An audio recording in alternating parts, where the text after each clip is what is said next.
एक साथी जो यहाँ पे जिसका सौ यहाँ पे पड़ा हुआ है, चीख चीख के आप लोगों से कह रहे हैं, अपने अधिवक्ता साथियों से चीख चीख के कह रहे हैं कि मुझे न्याय दिलाओ। डरने वाला नहीं है, सरकार चाहे कांग्रेस की हो, मैं नहीं डरता।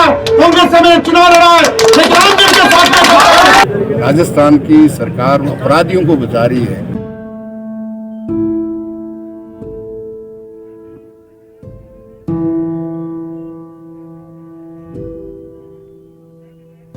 प्रशासनिक व्यवस्था और भ्रष्टाचार से प्रताड़ित होकर आत्मदाह कर लिया। इतना बड़ा कदम उठाने के बाद भी अगर अपने इस भाई को न्याय नहीं मिला तो लानत है अपनी इस भलाई के ऊपर।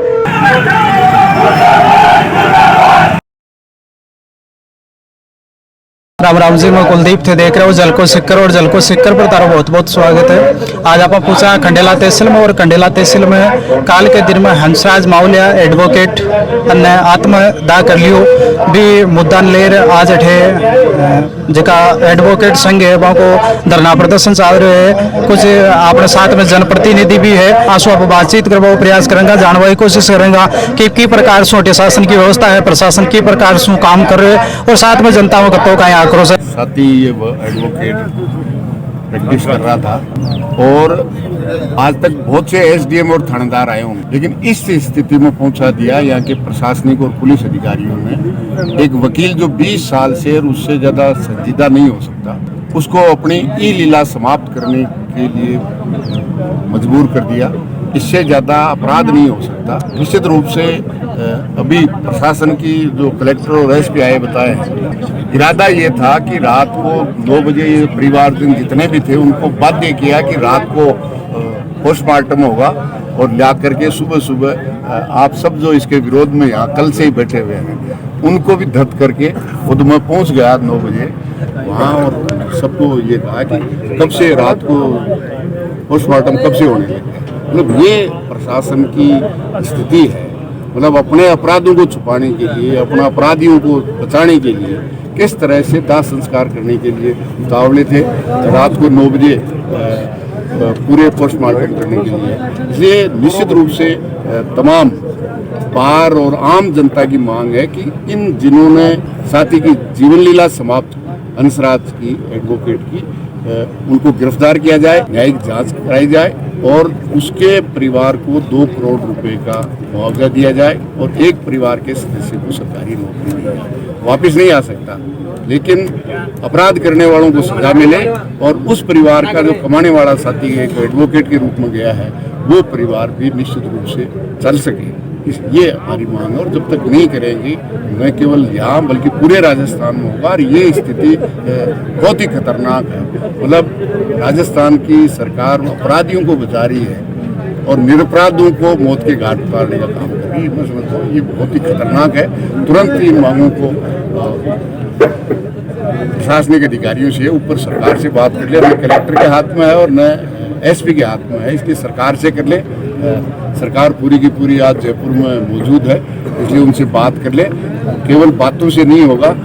ये जो मांग है पूरे बार एसोसिएशन की, सीकर जिले की आम जनता की, राजस्थान की, उनको तुरंत पूरा करें जिससे उनका दाह संस्कार हो सके। यहाँ पे खुली राजनीतिक दबाव से काम हो रहा है। जिनके यहाँ से एक ही केस के अंदर एक टाइप के 2 केस हैं, एक के अंदर स्टे दे देता है, दूसरे में स्टे नहीं देता है। और केवल यहाँ वकीलों को मैं कहूँगा कि यहाँ केवल 4 वकीलों की वकालत नाव नहीं लूँगा, केवल 4 वकीलों की वकालत चलती है, क्योंकि वो उनसे सेटिंग कर रखी है या के ऊपर से कहला रखा है। मैं ये कहूँगा ये आज ये जो प्रक्रिया चल रही है इस कांग्रेस राज के अंदर, जो सरकार के अंदर चल रही है, कितने मुद्दे बड़े हैं उनका कोई ध्यान नहीं दे रहे। आज मैं अभिभावक संघ के सारे आप सभी अध्यक्षों को, सारे वकीलों को धन्यवाद देना चाहूँगा कि आपने पूरे राजस्थान के अंदर ये बात फैलाई है, और ये फैलाना चाहिए कि न्याय के विरुद्ध आप लड़ने वाले, आपको न्याय नहीं मिले, जनता को न्याय मिले नहीं मिले, ऐसे काम नहीं होना चाहिए। यहाँ तक कि यहाँ की प्रशासन ने, पुलिस ने जो आरोपी बचपन बता रहे हैं थानेदार को और इनको, उन्हीं को जांच दी थी। मैंने कहा ये क्या कर रहे हो आप, दूध को रुखाड़ी बिल्ली को बिठा रहे हो आपने, तब उन्हें आरोपी दूसरे को जांच दी, लेकिन वो भी गलत है। यहाँ पे एसडीएम के जुडिशियल में वो काम कर रहा है आदमी। तो ये जब तक मैं तो ये कहूँगा, बाकी का तो किसको हैंग करना नहीं करना वो आगे इन्वेस्टिगेशन में आएगी, लेकिन इस जांच को कोई प्रभावित न हो कर सके, इसलिए एसडीएम को यहाँ के एसएचओ तुरंत से आज ये हटाना चाहिए, और बाकी की जाँच सीबीआई से करानी चाहिए जिसको निष्पक्ष जांच हो जाए, या कोर्ट अपने हिसाब से कराए, आप वकील सब मिलकर करें, तो हमें तो यही चाहिए निष्पक्ष जांच हो जाए। एसडीएम ने बहुत बड़ी अन्याय किया है यहाँ पे जनता के साथ में, वो अन्याय हम सहन कर नहीं करेंगे किसी हालत में भी। ये पूरा पार्टी में भाग लेता था, दबाव में आता था, तो ये क्यों कर रहा था, ये तो किसके दबाव मारा था, ये आप हम सब जानते हैं। तो मैं ये कहूँगा आपसे सबसे निवेदन है, ये आंदोलन हमें न्याय नहीं मिले तब तक आपके अभिभावक संघ के साथ मैं भी साथ हूँ, अमराराम जी साहब हैं, हम सब साथ हैं, क्योंकि कांग्रेस सरकार यहाँ पे न्याय दिलाने के पक्ष में नहीं लगती नहीं। हमें आंदोलन होगा तो उसको न्याय दिलानी पड़ेगी। अधिवक्ता ने प्रशासनिक व्यवस्था और भ्रष्टाचार से प्रताड़ित होकर आत्मदाह कर लिया, और जो पिछले 20 सालों से यहाँ पे वकालत कर रहे थे, आज एक ऐसी स्थिति बढ़ गई कि उनको इस सिस्टम से लड़ते लड़ते आज उनको अपनी जान देनी पड़ी है। और मैं तो ये कहता हूँ कि उन्होंने आत्मदाह नहीं किया, एक तरह से ये प्रशासनिक व्यवस्था और भ्रष्टाचार ने उनका मर्डर कर दिया। और मांग पत्र भी आप लोगों के सामने रखा है, जिसमें उन्होंने इन 2 आरोपियों को गिरफ्तार करने की मांग की गई है, तत्काल प्रभाव से बर्खास्त करने की मांग की गई है, उनके द्वारा जो फैसले किए गए थे उनकी न्यायिक समीक्षा की बात की गई है, और उनके परिवार को आर्थिक सहायता और एक सरकारी नौकरी देने की बात की गई है। प्रशासन श्री माधोपुर ने 5 मांगे प्रशासन के समक्ष प्रमुख रूप से जो समिति बनाई है उन्होंने तय की है, जिसमें पहली मांग हमारी जो है रखी गई है वो ये है कि हंसराज एडवोकेट को पीठासीन अधिकारी एसडीएम ने और थानाधिकारी ने जिस प्रकार आत्महत्या करने के लिए मजबूर किया, उनका जो खुद का जो है सुसाइड नोट और वीडियो आया है सामने आत्मदाह के पश्चात का, उसके मुताबिक उन्हें तुरंत गिरफ्तार किया जाए और बर्खास्त किया जाए।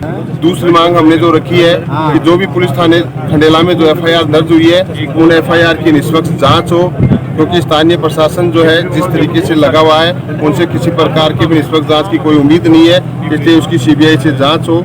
एडवोकेट हंसराज ने जिस तरीके से इतना कठोर निर्णय अपने शरीर को त्याग करने के लिए लिया है, इसके पीछे न्यायिक अधिकारी जो पीठासीन अधिकारी के रूप में खंडेला में विराजमान थे और थानाधिकारी जो थे, उनके जो कार्यकाल में जो भी निर्णय उनके द्वारा किए गए हैं उन निर्णय की पत्रावलियों का जुडिशरी अधिकारी के द्वारा वो करवाया जाए, और उसके बाद अगर वास्तव में वो विधिक प्रक्रिया के द्वारा उनके निर्णय हो, और अगर विधिक प्रक्रिया के द्वारा निर्णय नहीं हो तो उसके लिए उनको दंडित किया जाए, और पूरे राजस्थान में इसके लिए दिशा निर्देश जारी किए जाए कि न्यायिक प्रक्रिया के द्वारा ही निर्णय हो, क्योंकि कृषि भूमियों की कीमतें बहुत ज़्यादा होती है और अधिकारी जिस तरीके से भ्रष्टाचारपूर्ण आचरण से मनमाने तरीके से निर्णय करते हैं उसके हिसाब से एक दिशा निर्देश जारी हो। हमने जो चौथी मांग जो रखी है कि राजस्व न्यायालय में जिस प्रकार से भ्रष्टाचारी और दबाव की राजनीति चल रही है, स्थानीय नेताओं के दबाव में जिस प्रकार अधिकारी जो है निर्णय कर रहे हैं, इसलिए इस व्यवस्था को जुडिशरी अधिकारियों के अधीन की जाए, पीठासीन अधिकारी जुडिशरी अधिकारी लगाएं, जिससे इनके प्रभाव से जो है निजात मिल सके और जनता को न्याय मिल सके। और 5वीं मांग हमारी मुख्य मांग है कि हमारा जो साथी जिसको इतना मजबूर किया गया और इसने अपने शरीर को छोड़ दिया, परिवार में अकेला कमाने वाला व्यक्ति था, उसकी पूर्ति किसी प्रकार से भी नहीं हो सकती है, लेकिन आर्थिक मदद के रूप में है, उसको 2 करोड़ रुपए की आर्थिक सहायता सरकार दे, और उसके जो परिवार में योग्य व्यक्ति जो भी है उसकी योग्यता के मुताबिक उसको जो है नौकरी दी जाए। जैसे मैं खंडेला पहुंचा, आते मेरे को एम्बुलेंस में बिठा दिया गया, और मैं रास्ते में जैसे काउंट के आसपास पहुंचा उस समय ड्रिप्स हट गई। मैंने पुलिस वाले को और उस कंपाउंडर था वो कौन था उसको कहा, लेकिन उन्होंने कहा कि इसको ऐसे ही चलने दो। 40-50 की स्पीड में चल रही थी, और मैंने कहा कि इनकी रिकॉर्डिंग कर लो, गवाह ले लो, तो उसने कहा कि नहीं कुछ नहीं लेंगे। और मेरे पास रिकॉर्डिंग है, उसने ये कहा कि मेरे को ये एसडीएम राकेश कुमार और घासीराम ने उकसाया, और उन्होंने कहा कि आप तेल के बल जाओ। ये मेरे पास वीडियो उनके ये कहे हुए शब्दों का। जैसे ही जयपुर पहुंचे 10 मिनट तक वो जी बोली आ रही थी, लेकिन वहां पर भी कोई बयान लेने के लिए नहीं पहुंचा। यानी जानबूझ करके उनको मारा गया कि वो मर जाए तो उनके बयान नहीं लिए जाएं। लक्ष्मण राम छोटा भाई हो एडवोकेट, मेरे पास वीडियो है उनका सब कुछ। मैं सरकार से मांग करता हूं कि मेरे भाई के परिवार को 2 करोड़ रुपए दिए जाएं और एक सर्विस दी जाए, और उनको बर्खास्त किया जाए और उनको न्याय दी जाए। रातारामगढ़ का पूर्व विधायक कामरेड अमराराम जी आंसू बातचीत करवा वो प्रयास करेंगे। आज आ घटना हुई जो पूरा राजस्थान ने झकझोर कर रख दियो, बिका बारम के क्यों ये घटना अपने आप में बहुत हृदय विदारक है। मतलब पिछले 20-21 साल से हंसराज यहाँ प्रैक्टिस करता है। सबसे सरल स्वभाव का, किसी को रह से तू नहीं कहता। लेकिन यहाँ के एसडीएम और थानेदार, इस 20 साल में अनेकों एसडीएम और अनेकों थानेदार आए होंगे। जब लोगों के लिए न्याय की पैरवी करने वाले वकीलों की हालत है तो आम राजस्थान के 7 करोड़ लोगों की क्या हालत होगी, आप अंदाजा कर लो। उस प्रशासन के पास अपने काम के लिए जाना पड़ता है और इस तरह से वकीलों को अपनी जीवन लीला समाप्त करने के लिए त्याग, मैं समझता हूँ ये बहुत बड़ा बलिदान उन्होंने इस भ्रष्ट व्यवस्था के खिलाफ अपने प्राणों की आहुति दी है। इसलिए उनको तो मैं नमन करता हूँ कि सबसे पहले तो जिनके कारण हंसराज मावलिया एडवोकेट ने अपने प्राण त्यागे हैं, उस एसडीएम और थानेदार को आप गिरफ्तार करके कानून के हवाले कीजिए। राजस्थान में 5 लाख रुपया रिश्वत लेने वाला ननुमल पहाड़िया अलवर का कलेक्टर को तो जेल भी जा सकते हैं, लेकिन एक वकील की 20 साल से प्रैक्टिस करने वाले की जान लेने वाले थानेदार और एसडीएम को जेल भेजने के लिए सरकार और प्रशासन तैयार नहीं है। इसलिए ये हम कह के आए हैं, निश्चित रूप से जो नौकरी का सवाल है, 2 करोड़ का सवाल है, इनको गिरफ्तार करने का सवाल है, ये प्रमुख सवाल है। बाकी जो चीज़ें हैं निश्चित रूप से वो नीति निर्धारक हैं तो वो सरकार करे, लेकिन ये काम तो अभी इनको करना पड़ेगा। और जब तक नहीं करेंगे यहाँ के तमाम लोग, मैं केवल वकील, मैं समझता हूँ कि वकील भी वो हैं जो एक ही केस में दोनों आमने सामने खड़े हैं, लेकिन पूरे राजस्थान के वकील एक हैं। तो किसान, मजदूर, नौजवान से भी मेरा निवेदन है, सवाल हंसराज को नहीं, इस राजस्थान की भ्रष्ट व्यवस्था के खिलाफ जो आहुति दी है उसको आगे तक बढ़ाने का, कि फिर इस तरह से किसी की जान नहीं जाए। आम जनता को, चाहे वो कोई भी जाति, धर्म, पार्टी हो, आज सबसे ऊपर उठकर है। सवाल किसी पार्टी, धर्म या जाति का नहीं है, सवाल है राजस्थान की 7 करोड़ जनता जो इन अधिकारियों के माध्यम से लूट रही है, उस लूट को रोकने का काम निश्चित रूप से करें। सरकार नहीं सुनी तो काई कदम है? सरकारों को सुनाने का औजार हमारे पास है जनता। एक बार नहीं, बार बार झुकाया है और इसमें भी झुकना भी पड़ेगा। और न केवल पहले राजस्थान को झुकाते थे, अभी तो देश की मोदी को झुकाया है। ये तो पिद्दी का शोर हुआ है। जिस साथी ने शहादत दी है इस भ्रष्टाचार के खिलाफ, इस लूट के, राजस्थान की लूट के खिलाफ, जो 7 करोड़ लोग लूटे जा रहे हैं, वो हमारे साक्षी हैं। और ये अनिश्चित काल तक है, जब तक न्याय नहीं मिलेगी, जब तक मांगे नहीं मानी जाएगी, हम यहाँ से नहीं जाने वाले। मैं तो एक ही बात कहना चाहता हूँ कि अपने साथी ने चाहे रास्ता कैसा भी चुनाव, लेकिन जो प्रशासनिक, जो भ्रष्टाचार की जो यहाँ पे जो व्यवस्था अफसरशाही है, जो गंदी राजनीति है, उससे परेशान होकर जो आत्मदाह किया है, और आप सभी वकीलों के लिए न्याय का द्वार खोल उन्होंने अपने साथी दिवंगत साथी ने खोला। जो अपने साथी ये जायज बात को बोलने में भी हिचकिचाते हैं कि यार क्या पता अपना कोई काम न कहीं रुक नहीं जाए, ऐसे माहौल के अंदर उस साथी ने अपनी जान देकर एक बहुत बड़ी कुर्बानी आप वकील साथियों के लिए, इस पूरे भ्रष्टाचार के सिस्टम पे उन्होंने अपनी जान की बलि देकर एक नया रास्ता, एक नया मार्ग का प्रशस्त किया है। मैं आप लोगों के माध्यम से सरकार से कहना चाहता हूँ, ताकत के साथ आप लोगों के सहयोग से सरकार को चेतावनी दे रहे हैं कि आपने इन मामलों पे पूरी नहीं की, विचार नहीं किया, तो इसके परिणाम बहुत गलत भुगतने पड़ेंगे आप, क्योंकि मारने वाला नहीं है। अरे वकील तो वो होता है जो लोगों को न्याय का रास्ता दिखाता है, जो लोगों की लड़ाई लड़ता है, जो कमजोर तबका अपनी आवाज नहीं उठा सकता, उसकी आवाज बन के उसकी पैरवी करता है, उसको न्याय दिलाता है। आज ऐसा सिस्टम हो गया, ऐसी परिस्थिति बन गई, जो एक दिन से प्रैक्टिस नहीं कर रहा, 1 साल से प्रैक्टिस नहीं कर रहा, 20 साल जिस साथी को प्रैक्टिस करते यहाँ पे वकालत करते हो गए, आज ऐसी परिस्थितियां यहाँ पे बन गई कि आज उस साथी को मजबूर होकर अपना जैसा कदम उठाना पड़ गया। ये इससे सोचने और विषय अपने लिए और समाज के लिए कौन होगी। इसलिए आप सभी साथियों से निवेदन है, वकील साथियों के अलावा कामगार सभी अपील करता हूँ, इस मंच के माध्यम से हाथ जोड़कर निवेदन करता हूँ कि अब पराकाष्ठा हो गई है, भ्रष्टाचार का चरम सीमा पर पहुंच गया है। अपना एक साथी जो यहाँ पे, जिसका 100 यहाँ पे पड़ा हुआ है, चीख के आप लोगों से कह रहा है, अपने अधिवक्ता साथियों से चीख के कह रहा है कि मुझे न्याय दिलाओ, उनसे विनती कर रहे हैं कि मुझे न्याय दिलाओ। ये यहाँ पे पड़ी हुई डेड बॉडी से चीख के और इस प्रशासन से चीख के चिल्लाकर ये मांग रख रही है कि मेरा सौ यहाँ पे पड़ा है। अगर आप लोगों में ताकत है, अगर आप लोगों में थोड़ा सा भी दम है, तो अपने भाई को न्याय दे के दिखाना है। मैं तो एक ही बात कहना चाहता हूँ कि अगर इतना बड़ा कदम उठाने के बाद भी इस व्यवस्था के अंदर सुधार नहीं हुआ, इतना बड़ा कदम उठाने के बाद भी अगर अपने इस भाई को न्याय नहीं मिला, तो लानत है अपनी इस पढ़ाई के ऊपर, लानत है मैं अपनी इस डिग्री के ऊपर जो हमने लोगों को न्याय दिलाने के लिए आज अपने साथी। मैं तो कहना चाहता हूँ ये लोग कोशिश करेंगे, ये लोग कई लोगों को मेहनत करने की कोशिश करेंगे।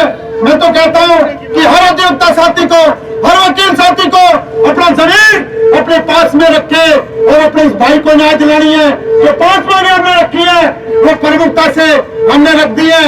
और मैं साथियों से कहना चाहता हूँ, कमेटी के साथियों से कहना चाहता हूँ कि आपको किसी को दिशा निर्देश देने की जरूरत नहीं है।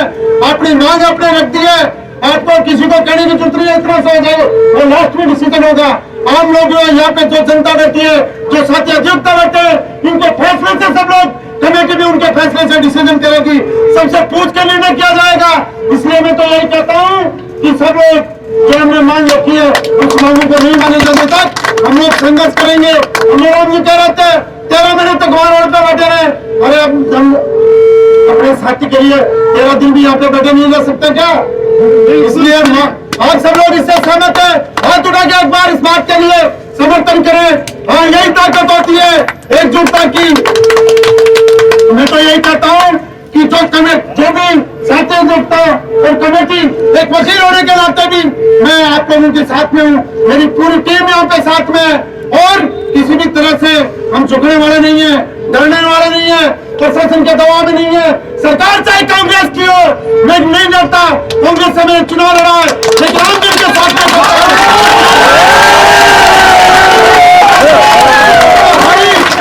मोहल्ले के साथ में और इस खंडेला विधानसभा के साथ में, मैं ज्यादा बड़ी बात तो नहीं करता, लेकिन खंडेला विधानसभा में जब भी कहीं अन्याय हुआ है, जब कहीं गलत काम हुआ है, तो खुलेआम हम उस अन्याय का विरोध करने के लिए और इस जनता का साथ देने के लिए भी बोलता है। और आज भी इतने लोगों के सामने आप सबको साक्षी मान के कहता हूँ, चाहे पार्टी कहीं जाए, पार्टी की कोई दरकार नहीं है। जो जनता की सेवा करने के लिए, जो अन्याय का विरोध करने के लिए हितों की लड़ाई लड़ने के लिए जो संकल्प हमने लिया है, उस संकल्प में आप सब लोगों के साथ में आपका भाई सुभाष मिल खड़ा है, डटा रहेगा मरते दम तक, अंतिम दम तक हम आप लोगों के साथ में। जब तक इस भाई को न्याय नहीं मिलता, मैं आप लोगों के साथ में हूँ। अधिवक्ता संघ है, भी अधिवक्ता संघ को भी वही खेबो है, जनप्रतिनिधियों को भी खेबो ही है, और जो आम जनता है भी को भी वही खेबो है कि जब तक हंसराज जी मावलिया ने न्याय नहीं मिलो, जब तक अनिश्चितकालीन वो धरना प्रदर्शन है वो चलेगो। वीडियो ज्यादा से ज्यादा शेयर करो ताकि हंसराज मावलिया ने न्याय मिल सके। और राम राम साहब।